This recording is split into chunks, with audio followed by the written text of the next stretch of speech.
ganitong klase ba yung sasakyan nyo at gusto nyo kayo na mag-change oil? Madali lang ito mga boss. Gagamit ka dyan ng box wrench sa number 17, luwagan mo lang yung drain plug niya at saka mo ngayon tanggalin para ma-drain mo yung langis. O diba, madali lang naman magtanggal ng drain plug. At pagkaunti lang yung tumutulo, ibalik mo ulit yung drain plug niya. Kasi ang gagawin ko dyan is magpa-flashing ako. Maraming nagtatanong sa akin kung anong klaseng oil daw itong ginagamit kong pang-flashing. Rev Excel mga boss, SAE 40. Noon pa man mga boss, yan na talaga yung gamit ko.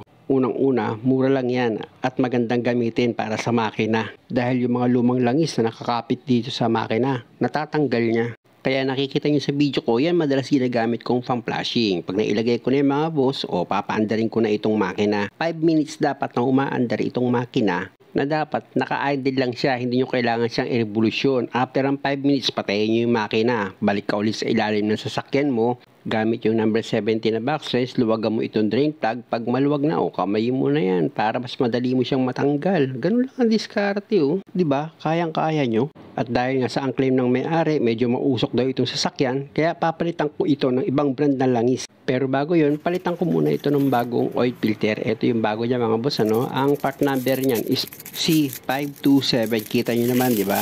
Iilalim na ako mga boss, tatanggalin ko na itong lumang oil filter niya. Gagamit ka dyan ng oil filter wrench. Luluwagan mo yan pakaliwa mga boss. Tapos pag maluwag na, pwede mo nang gamitan ng kamayan para tuluyan mo na siyang matanggal. At syempre naman, huwag nyo naman kalimutang punasan ng malinis na basahan yung pagkakabitan nyo ng bagong oil filter. Tapos yung ikakabit nyo ng bagong oil filter, dapat pinahiran nyo ng oil yung o-ring niyan. Para pag hinigpitan nyo, hindi pumilipit yung o-ring niya at hindi siya magkaroon ng leak. Sa paghigpit naman mga boss, kung kaya ng gripping nyo o ng kamay nyo, pwede rin yun.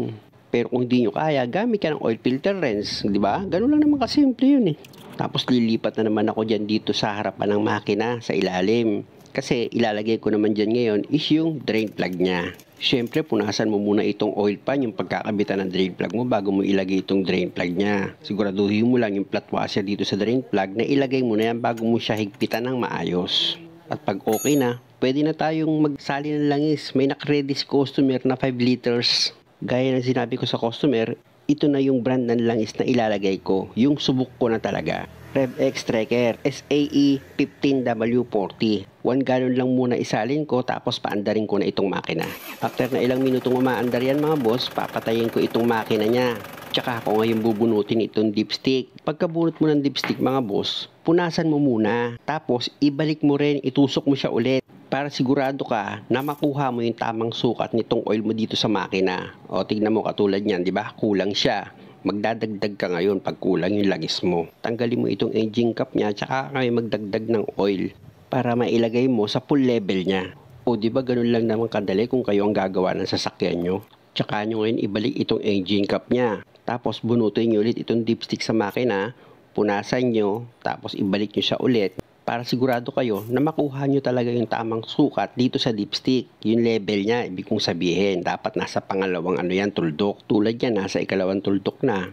Okay na yan mga boss. Dito naman tayo sa air filter. May 3 clip yan mga boss. Iangat nyo lang yung pagkakalak niya para matanggal nyo itong lumang air filter dito sa housing. Kung makikita nyo yung lumang air filter niya mga boss, diba? Malinis pa. Kaya lang wala naman tayong magagawa. Yun ang gusto ni customer palitan dahil nga sana mo problema daw siya dahil medyo mausok na daw itong sasakyan. Kaya ang isa pa sa gagawin ko dito mga boss is lilinisin ko itong tambucho niya dahil nga sa masyado na siyang makarbon. At ito na pala yung bagong air filter mga boss, ikabit ko na. At yung cover naman ng air filter, nakaklip lang yan. Ikalawit nyo lang para mag-lock, tapos pwede na tayo mag-start. Bago ko linisan yung tambucho, i-check ko muna itong makina. Kung merong maingay dito sa makina, o fit ba siyang i-revolusyon ng malakas. Maganda kasi naniniguro ka, mahirap na baka makasira. Ang problema kasi nito, masyado na makarbon yung muffler niya, kaya lilinisan ko. Kita nyo naman ang kapal ng carbon dito sa tambucho niya. Kaya nilagyan ko ng powder na sabon yan. Tapos sinalpakan ko ng hose. After 30 seconds to 40 seconds, bubunutin yung hose, start yung makina. At kung makita nyo, grabe yung usok, ang itim. Tapos yung tubig na lumalabas, lumapot na sa carbon. Siya nga pala mga boss, pag kayo naman ang nag-revolution, wag naman sobrang lakas na akala nyo, nag-i-smoke belching test kayo. 1,000 or 1,500 RPM, pwede na yun. At pag wala na lumalabas sa tubig dito sa tambucho, patay mo makina, balik mo yung hose. Ulitin mo lang yun hanggang sa maging malinis na yung tubig na lalabas dito sa tambucho. Hindi naman kailangan yung clear na clear yung tubig. Siyempre, yung mga ganyan, pwede na yan mga boss. O, ganyang kulay, pwede na yan. Ang mahalaga na wala na yung usok niya na kulay itim na lumalabas dito sa tambucho. At kung makikita nyo, di ba, malinis na yung tubig niya lumalabas at wala na siyang usok. Dahil sa final na yan mga boss, talagang nire-rev ko siya para lumabas na lahat ng tubig na ilagay ko dito sa tambucho. Kita nyo naman mga boss, pag ang gamit ko yung oil na tracker yung sa Petron, hindi mausok yan dahil subok na subok ko na yan. Close up natin dito sa tambucho niya. Tingnan nyo mga boss, natanggal talaga yung carbon, oh. Diba, luminis siya at nawala yung usok. Kaya maraming salamat sa panonood mga boss.